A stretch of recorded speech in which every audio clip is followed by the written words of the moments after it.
In a faraway kingdom, there lived a beautiful and kind-hearted princess named Rose.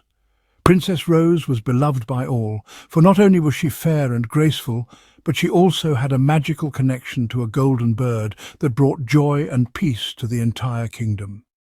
Every evening as the sun began to set, Princess Rose would go out onto her balcony, clap her hands and wait for her special friend. Out of nowhere, a radiant golden bird would appear, flying down to perch on her shoulder.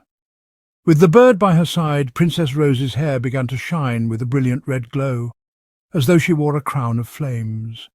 She would then sing a gentle lullaby, and as her voice drifted through the air, the people of the village would fall into a deep and peaceful sleep, filled with sweet and wonderful dreams. This magical ritual had become the kingdom's cherished tradition, and it made Princess Rose a figure of love and hope for all. However, one day a wicked witch from a distant land heard about Princess Rose's powers and grew envious. The witch was known for her dark magic and disliked anything that spread happiness and beauty. She decided to cast a terrible spell on Princess Rose. One night, when the moon was hidden and all were asleep, the witch snuck into the kingdom and whispered an evil incantation over the princess's hair. The next evening, as Princess Rose stepped onto her balcony and called for the golden bird, something felt strange. When the bird settled on her shoulder, her hair didn't turn its usual brilliant red, but instead turned a dark, shadowy black. Undeterred, she began to sing her lullaby, hoping to soothe her people, but that night something changed in the kingdom. Although the villagers still fell asleep, they were haunted by terrible, fearful dreams. Princess Rose's heart was heavy with sadness as she realized her beloved gift had been twisted by some dark magic. Desperate to help her people, she turned to the golden bird, her loyal companion, and pleaded, "Please, dear friend, tell me what I must do to restore the good dreams to my people." The golden bird listened and then spoke in a gentle voice. "Princess Rose, the magic that once filled your hair came from the red roses around the kingdom. To break the spell, you must apply the water of roses to your hair. It will cleanse the dark magic and bring back the red glow." The next morning, Princess Rose collected rose petals, brewed them into a fragrant water, and carefully applied it to her hair. That evening, as she sang her lullaby once more, her hair glowed red once again, filling the hearts of her people with peace and bringing back their sweet dreams. When the evil witch discovered that her spell had been broken, she grew furious. In a fit of rage, she cast another dark spell over the kingdom, causing every rose to wither and disappear. Soon the kingdom was void of roses, and Princess Rose could no longer make the magical rose water. Heartbroken and without hope, she sat in her garden, her eyes filled with tears, wishing for the beauty of roses to return.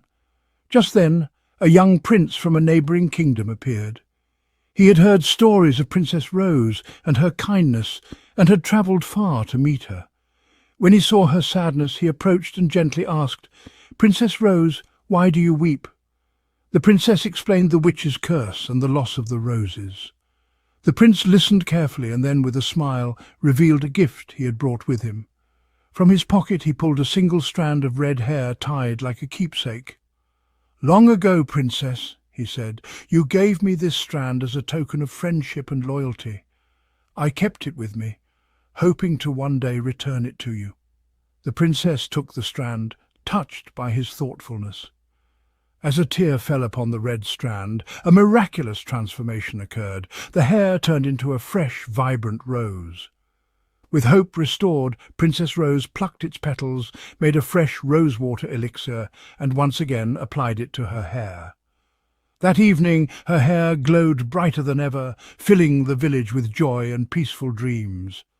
The kingdom was saved, and with her curse broken, Princess Rose found true friendship in the prince who had carried her token of loyalty for so long. When asked, the prince smiled and said, "She gave me a sign of loyalty, and I gave her mine." The king, seeing the true love and devotion between them, announced their marriage.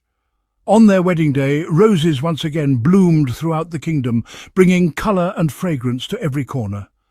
As for the wicked witch, her own dark magic turned against her, and she vanished from the kingdom forever, her cruel curse lifted from the land. Princess Rose and the prince ruled with kindness and wisdom, and the roses remained in bloom as a symbol of loyalty, love, and the power of goodness over darkness. And so they lived happily ever after, their love a legend that brought peace and hope to the kingdom for generations to come.